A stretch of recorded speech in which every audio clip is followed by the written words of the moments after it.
Welcome, everybody. This is No Bullshit Gaming Podcast, 2.5 Gamer, session number 49. We're sharing actionable insights, dropping knowledge from our day-to-day UA, game design, and ad monetization jobs.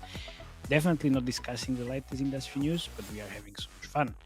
Let's not forget, this is still 4 a.m. conference discussion vibe, so let's not take it too seriously. Today, it's a special episode, so we are not talking about ad monetization, so Felix is not here. But we have No Cameron. decimals. No decimals this time. We have Clement and Cameron from Addictive, and the usual suspect, Jakub, and myself, Matej. So before we dive into different topics, but there is only one topic today, which is user churn prediction. So Clement, Cam, can you give us a little bit of intro from your side? Clem, let's start with you. Sure. Thanks for having me. So I'm Clem Favier. Work for Addictive, a company that just celebrated its 10-year anniversary a couple of weeks ago, actually. What we do, we focus on app retargeting as well as cross promotion for apps and games. Yeah, and my name's Cam. I've been with the company for about 5 years, working with Clement, first on retargeting, but then on our newer products around cross promotion. But how you guys got into the games and then Addictive afterwards? That's interesting part also. So let's bring that in as well for the audience. I'm interested as well because we know Addictive. So now, how about yourself, Clem? So, how did you get into games? By joining Addictive, which was more than 7 years ago now, definitely wanted to work in startups, and was the first one I had the chance to join, and it's been a great ride since then. Joined as more on the data side, so that's why I'm also interested in user churn in general, and then evolved to various roles, and now I'm a COO. Nice. Cam, how about yourself? I was doing sales in the U.S. healthcare system, which, depending on where you're from, you might know is like the most horrific thing ever. And so it was quite depressing to be into. And ultimately, I needed something that was a little bit lighter in tone, and also, living in San Francisco, the cost of living is quite high. So I looked around and was able to connect with the VP of sales at Liftoff. So it was one of their first hires for sales, and there weren't a lot of mobile marketing sellers just walking around at the time. So I started with another guy who came from outside the industry as well. And it was probably the most difficult 6-month ramp I've ever had, just having to go to conferences and talk to people like yourself who had been in the industry a while, and start to disperse some of the companies that say they do everything, and really understand what they ultimately do, and start to kind of get the lay of the land with the industry. But was really taken. I think my first conference was GDC in San Francisco. I bought my own ticket and went just to network and talk to people, but really just how wonderful and sharing a lot of folks in the industry are with knowledge and expertise. And so have been kind of hooked ever since, and had my first child, and so couldn't do the commute anymore, and ultimately was looking for a company as good as Liftoff and their DNA and kind of core values and what they were doing. And Liftoff was more focused on UA at the time, and Addictive presented a new challenge with retargeting. And so I was really attracted to what they were doing and came on board about 5 years ago. Nice. Also, we're back from PGC. Cam, you're already home, or you're still in Europe? I'm home. It was a quick trip. I got in over the weekend, just experienced London in a few days, and then flew back on Wednesday. So it still doesn't seem real, but the San Francisco weather is very akin to London, so I think it's all good. So we're back. Yeah. Any quick comments from your end before I start ranting about the PGC?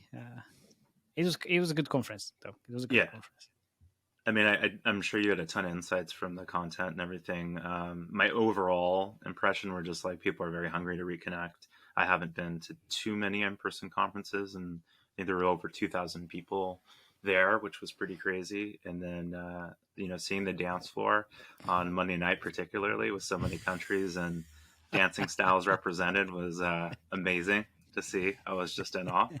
And then I think from the conference level, just like M&A and Web3 are very much in full gear despite the economy. I mean, a lot of people are finding out about job losses and things. So a lot of networking around that, which was great to see. People reconnecting and finding new opportunities. But definitely Web3 was still a huge part of what people were talking about as far as what I saw. Yeah, it was good to good to meet people face to face. It was really, really like overcrowded. There's almost nowhere to move in the venue. Yeah. The talks, I guess it was okay, but the level of developers versus service providers, or the percentage or the ratio is definitely way more skewed towards the service providers.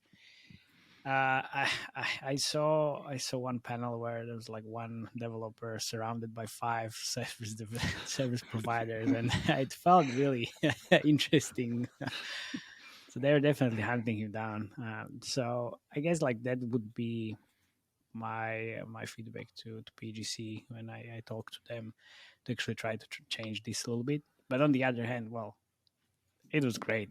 The dance floor on Monday night, especially after the official after party closed, and we just went to a random bar where there was nobody, pretty empty, and then in 30 minutes it was like packed, like 100 people. It was incredible. Came there. That was great. To speak about the service provider side of things too, it's like you see everybody having to deal with COVID and being totally overwhelmed, and then they're thrown to the wolves with like 5 service providers. I feel like half the mission for us is just to let the folks know we're not serial killers, and to be really respectful of them getting hunted by everyone, So Yeah. I can definitely see it from both sides. No, I am in a very nice position because, well, I'm the UA consultant, so I'm not being hunted that much. But I know, like, some of my former colleagues, they said, "Oh, when?"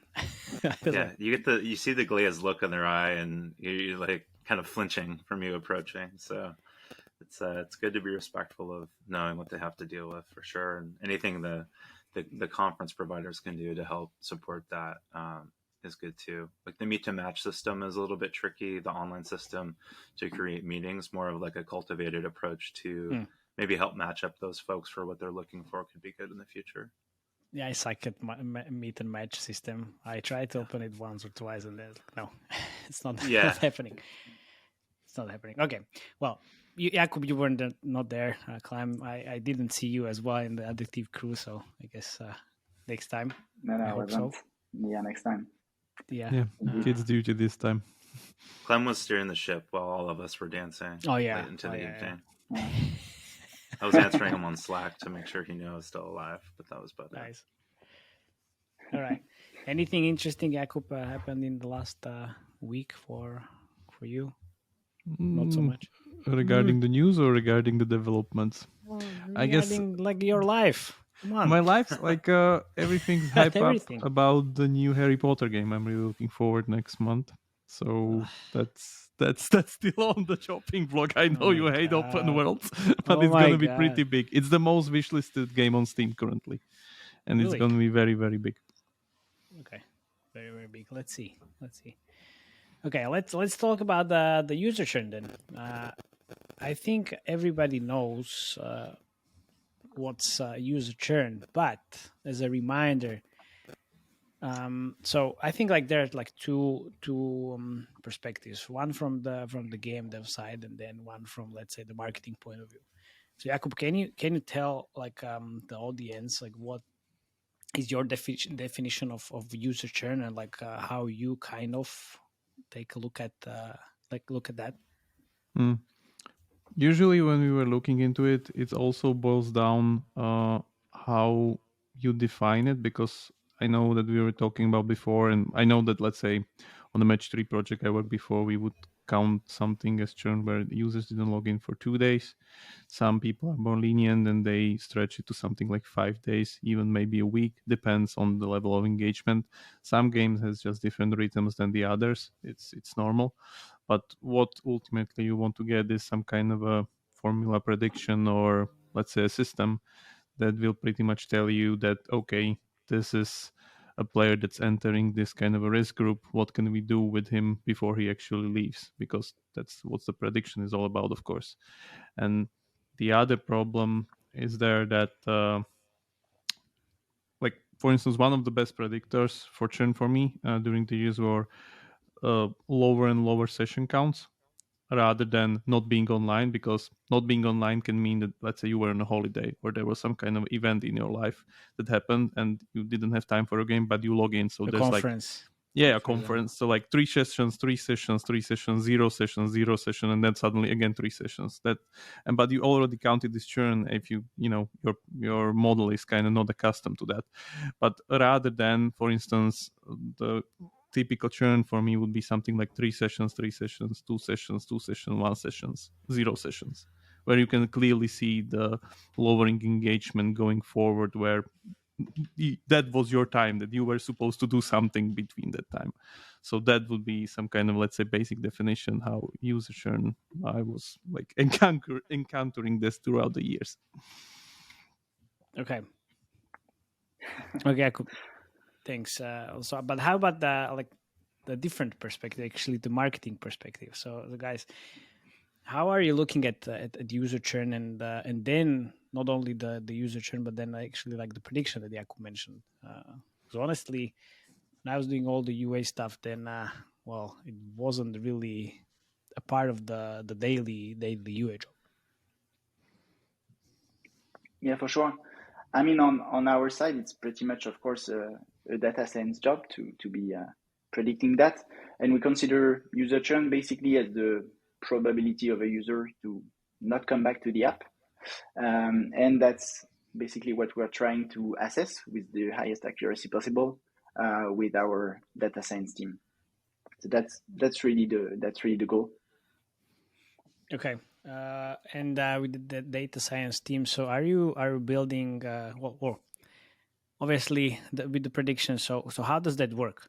So do you have machine learning models, or what kind of how does it work? AI, please tell me AI. Yeah, AI, obviously AI. Using AI, ChatGPT. What else? Yeah. We just write a prompt and then it's all comes out very nicely. No, but I think the data science process is very very interesting. Basically, always starts as any project with the business need. So why are you doing what you're doing? So in this case, it's in the end, ultimately, it's about increasing LTV of users and retention of users within either your app or your studio, basically. How do you want to do that? Well, by identifying users who are at risk of leaving, basically, to in order to perform some marketing actions to keep them within your ecosystem. And what do you do to do so? Well, you build a predictive model that's trying to predict if users are going to leave. That's sort of what it is about. The second step is you define the data science goal. So basically, it's the metric you are looking to optimize. So it's really a data science metric. Could be accuracy. The one we use is a bit technical. It's called the AUC ROC. It's called the area under the curve. And it's very important because a machine learning model can be very good at one objective, but very bad at another one. So you really need to say, okay, what is the metric you are going to optimize? So I said in our case, it's area under the curve. It's basically a metric that actually checks if we're ranking the users in the right order. So basically, if we compare two users, one who churned, one who didn't, we want that we predicted a higher churn score for the one who actually churned. Basically, that we're ranking users in the right order. That's really what we're aiming to do. The next thing, and it's super important because that's what's going to allow you to compare all the different models that you're going to build. The third step is you need to define a baseline. So what sort of a basic model that you could do, and what is the accuracy of this model? So if you were, for instance, to do something random, like flip a coin, it would be 50% accuracy. That's super important because when you do your first models, you want to compare them to this baseline. And just to give you an example, for instance, for user churn, if you were to do a simple model that would look at, the past activity for the last 7 days and say, okay, you were active in the last 7 days, you're not going to churn. You were not active in the last 7 days, you are going to churn. This model, on average, would be 75% accurate, or even 80% accurate in some cases.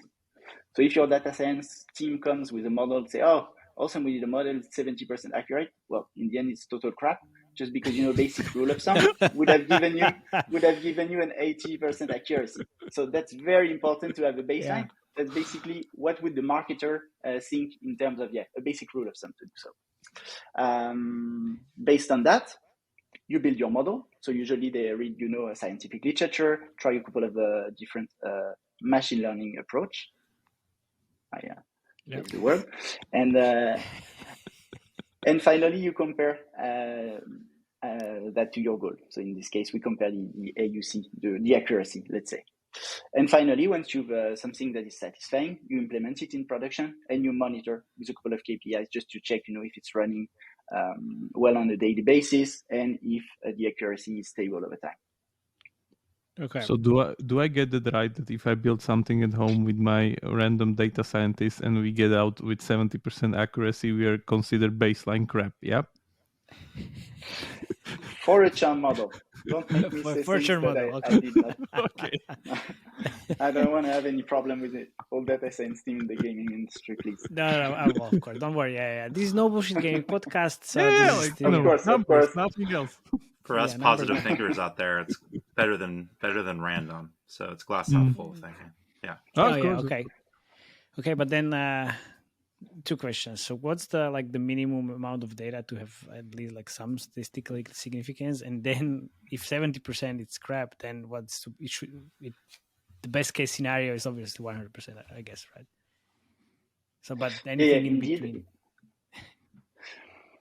Yeah. So in terms of statistical significance, it's a number of users. So I would say even started at 100K MAU, even a little lower, could already give you some interesting results. What you're checking basically here is your accuracy good enough with the volume you have?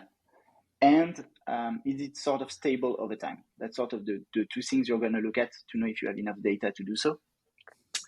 And in terms of a good accuracy, what we seem to be reaching on a regular basis would be around 95 AUC ROC, so 95% accuracy.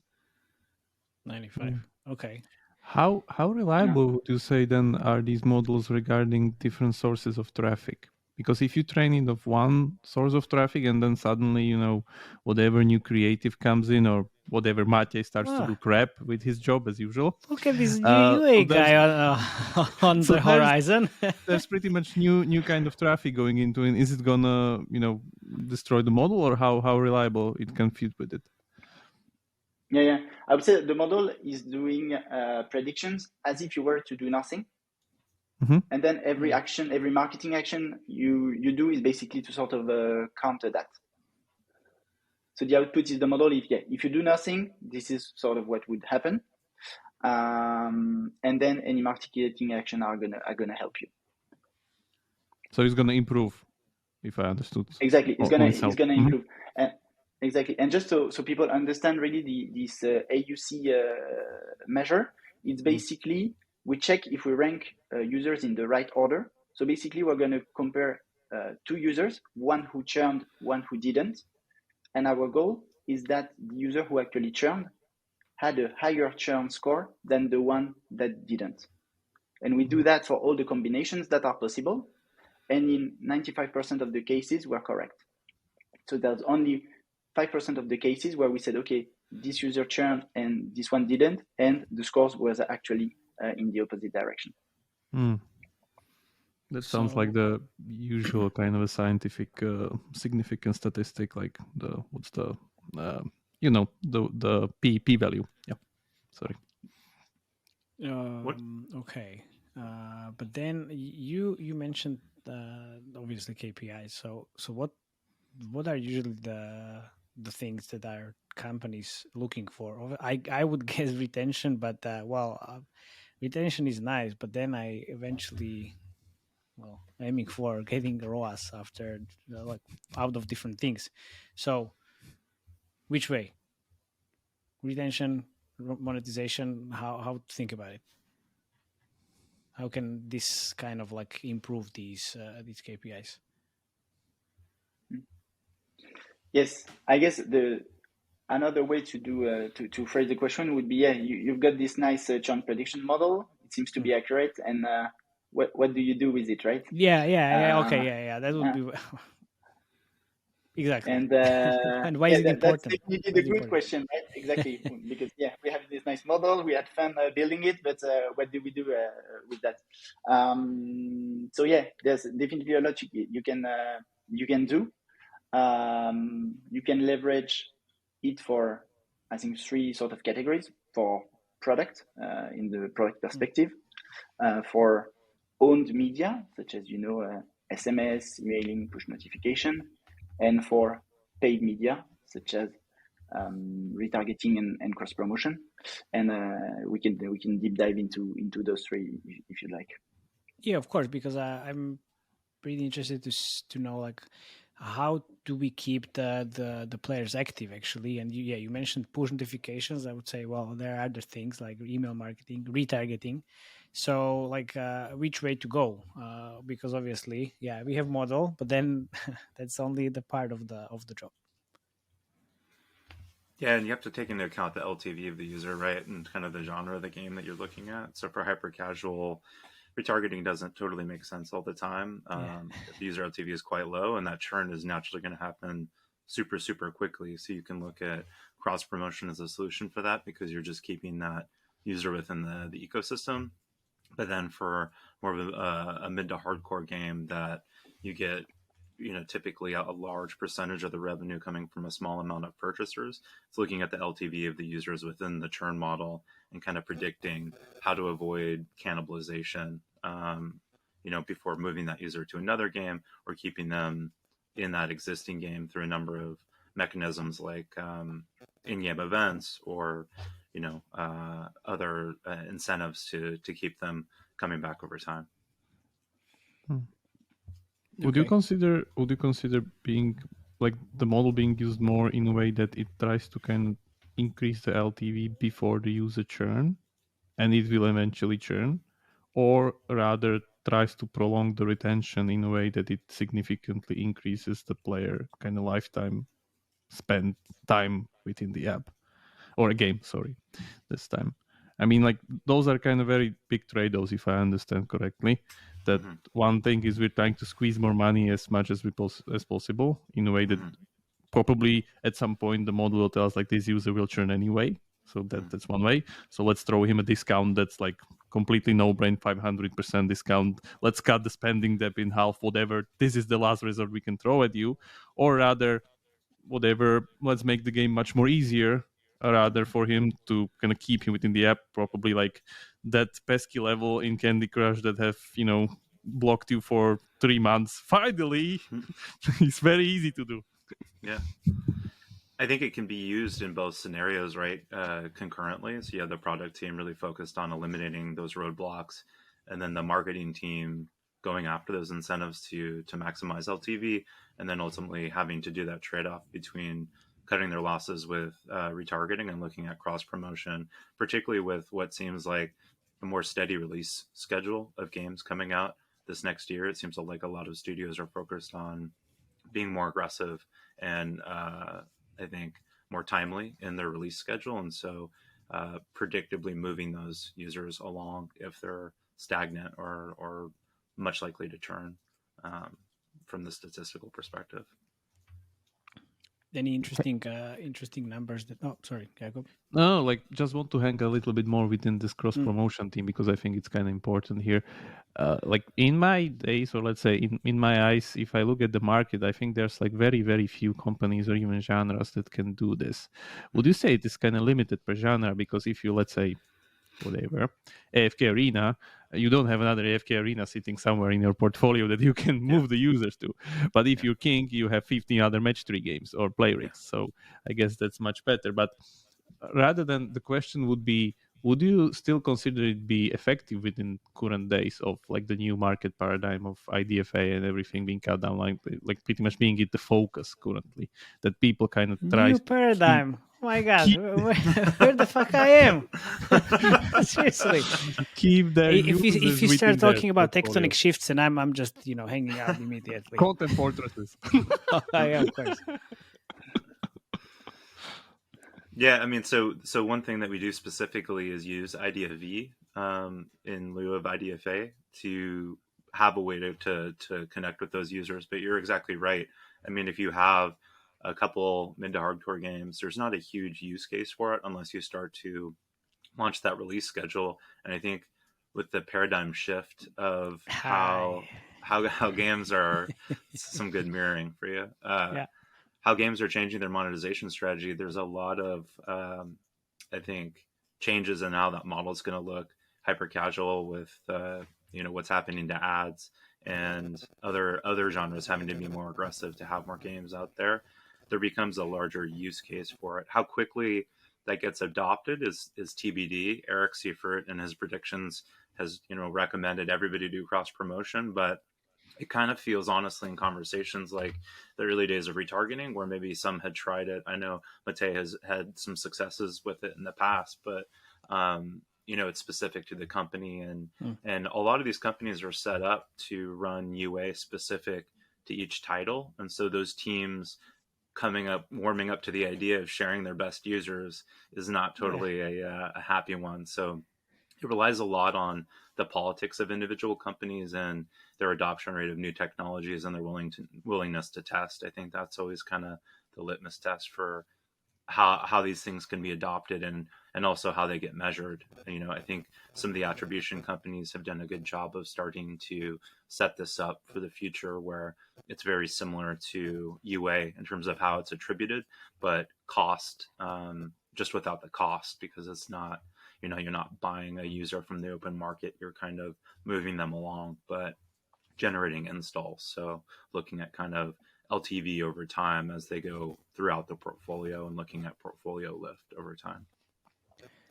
But there are still like the and discussion. I think there's a sorry, just one comment. There's still discussion about like you said, if there is no another AFK arena in the portfolio, then you shouldn't do the cross promotion because it doesn't make sense. But I've seen it actually does make sense. It just needs like a proper segmentation, and you need to understand like what the target audience is, and if there is at least like a small overlap, then it can actually create a lot of synergies. Yeah, I was thinking that. Sorry, I was thinking a scenario where you don't have another title, but in that scenario you're talking about, absolutely. Yeah, and if you have a couple of apps within your portfolio, what you can do also is build some affinity score, which would be what is the other title that is the most likely to be of interest for my user, and then you're just gonna basically recommend that one specifically with your cross promotion. I think even our favorite data platforms would have these statistics back in the days. I don't know if they are still available. That you can see like a game and then there's some kind of a affinity score of that game. Like this user plays Clash of Clans, so he also plays this other game. Yeah. Usually they would provide you overlap of your title with other titles, which is sort of the level one of that. And then you can run some, let's say, a bit more sophisticated model, which would take into account a bit more data points to build a model that would recommend, what's the most likely app you're gonna be able to download as a user, and that will interest you. Any other interesting data points you can actually share about the user churn that we didn't touch still? Indeed. I think gaming is actually quite interesting when it comes to user churn in general, because I mean, those are apps you're supposed to be using every day, at least for most of the games.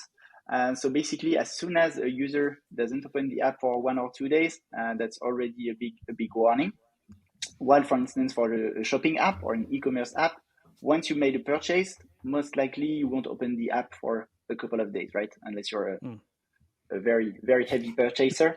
But then at some point your credit card might limit that. So that's actually very interesting. And we do run a lot of interesting analysis on the inactivity window of the user. So how long the user has been inactive and what's the likelihood of those users to come back.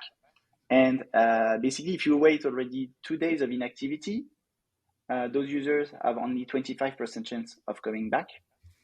If you wait 7 days, then this probability is going to fall below 5%.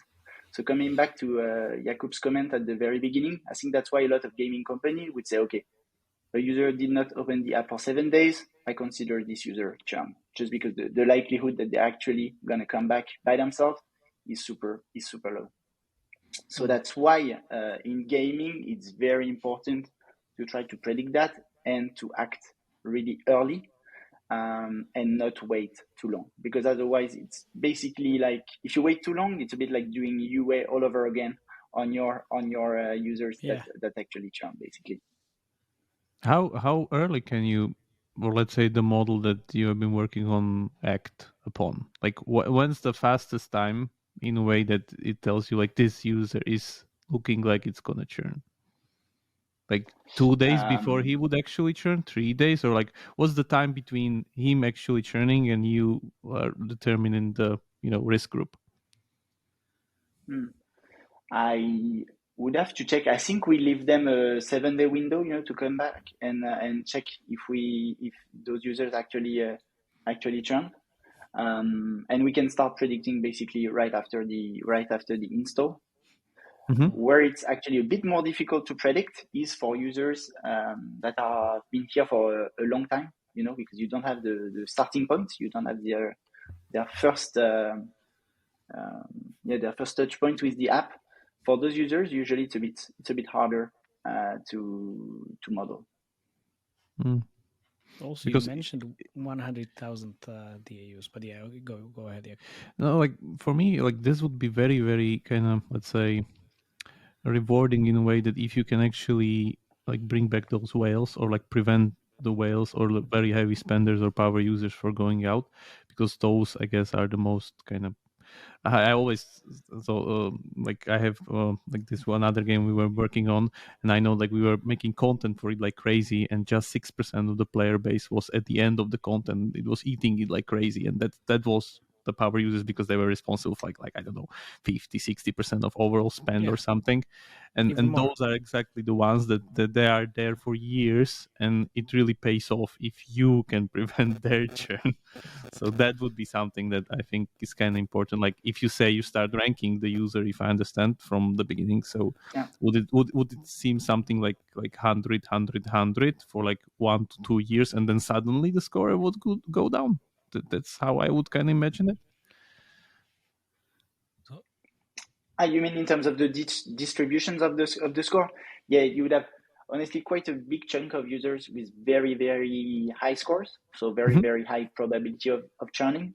I mean, I guess it's not a surprise, right? We know the stats of the few users that actually keep playing the apps after, let's say, 30 days post-install. Definitely super low. So obviously, no difference in the churn prediction. You have a big bunch of users with very high likelihood to churn for sure, and then it sort of smooths out. Decreases. Yeah, smooths out, exactly. And I think when you talk about waiting 7 days, the probability goes down to 5%. That kind of speaks to the rule-based or the baseline model. And, you can be losing your really valuable whales unless you have that more specific model to your business and have invested there where it's close to the 90% range. So you're more accurate in your projections going after those users, given so much revenue usually is coming from those whales. And so really being as accurate as possible and leveraging that versus kind of the rule of the mob, and that, it's going to go down to 5% after 7 days on average, but you're not speaking to the specific behavior patterns of the whales who are highly engaged over time. So, it's worth kind of dividing between those two things. Okay, now I'm getting back to the 100k DAUs that I wanted to ask. Didn't let me, but it's not every game actually out there is able to get 100k DAUs. So if I have a small game, then what it means, I'm pretty much fucked, and then I can just say goodbye to all of my churned users, and I can't use the prediction. No, I don't think so at all. I think go ahead. It speaks to the different tools that you have at your disposal to reach users. So in-game messaging, things like that, are very easy to reach those users and get them on their journey. For cross promotion, reaching, your active users per day to drive meaningful scale and rationalizing the investment in a product around that or an investment in that. It can require that 100K DAU threshold just to see the minimum amount of installs necessary to rationalize that investment. But there are a number of ways that you can also reach those users outside of that at times. In terms of those who have opted out, that can be a challenge because reaching those users is getting more and more difficult. So I think that's where the investment becomes rationalized and being able to reach even those users who have opted out. Clem, your comments? Yeah, I would say otherwise you're back also with the baseline model, which is okay. not the best. Still, okay. So it's not completely educated guess. Okay. No, but you can still try out because speaking to our data science team, they actually said you could try actually below. But I think it's about trying and checking again this accuracy to see if that makes sense for you, basically.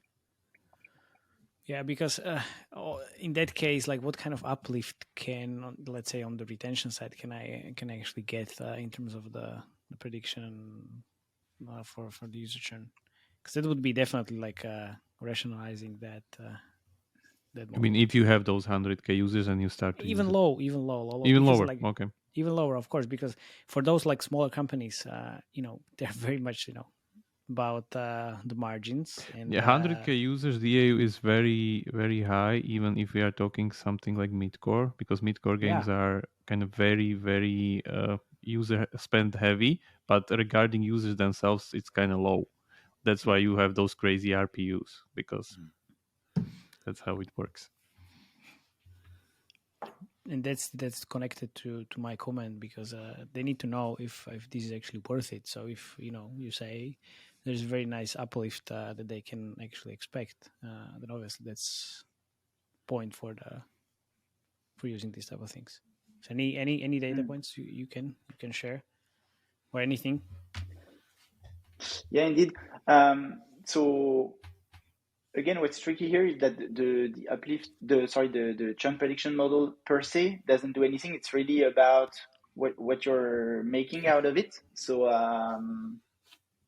it all depends again garbage on in, your garbage out capabilities, CRM and product team. Okay. But there's some couple of interesting app retention benchmark, for instance, that AppsFire does or things like that, which give you some sort of overall numbers, which are very interesting. And basically they compare, in terms of games, companies who run owned media remarketing versus those who don't. And in this case, you get a day-30 more than 200% uplift. So it's really amazing and meaningful, obviously. And for games who run paid media remarketing, so typically app retargeting, then they have a 123 day-30 retention uplift. So that's sort of what you could get. And if you apply a churn prediction model on that, you can, I guess, easily double the results. So that would be a ballpark estimate for what you can get. Okay, yeah, that's pretty nice uplift. A really nice number. Yeah, from your point of view, if you have when you had the churn prediction model in place, in terms of the match 3 game that you worked before, what kind of activities you could done based on those numbers?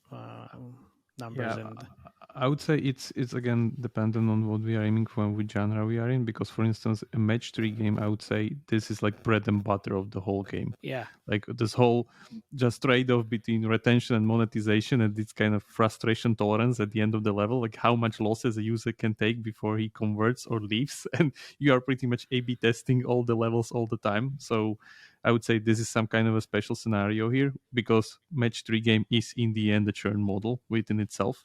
That's like how the whole thing is based, and that's why it's so difficult to build. And everybody thinks like, oh, it's just dropping candies will make a match 3 game, that's why there's thousands of them. But actually the machine under it is the real magic behind it.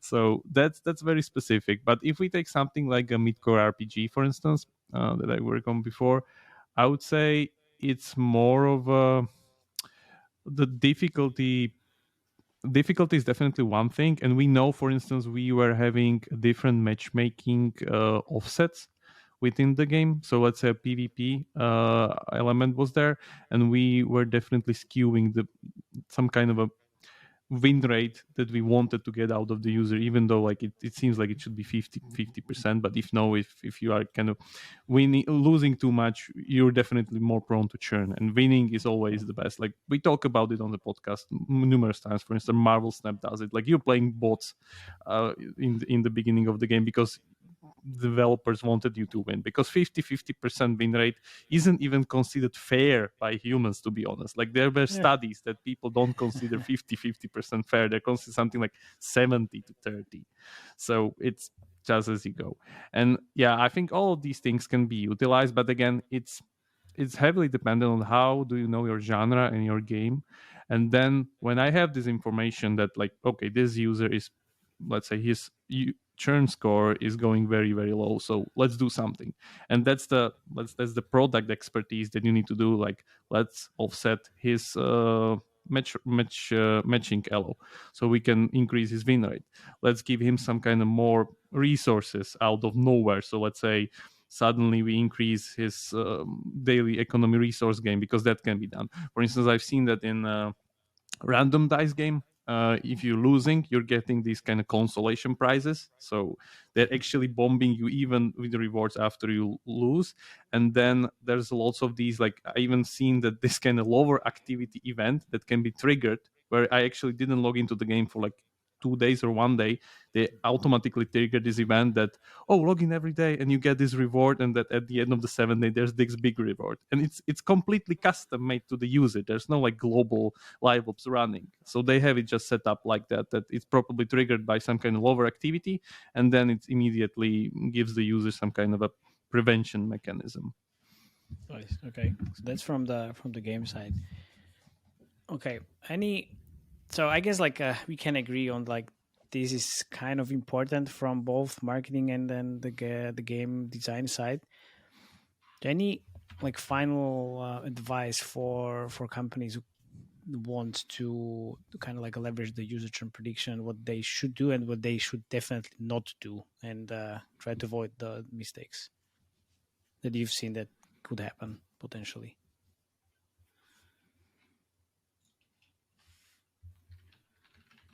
Yeah, I mean, for one, it's to look at if retargeting makes sense, leverage as much as you can of owned and operated channels, but work with a good partner to run a pre-launch analysis and look at user behavior and see if retargeting makes any kind of sense for you monetarily, and then also start to structure your company a way to allow for testing of cross promotion. And the proof is in the pudding, so see if it actually works, and start to build around tests around that.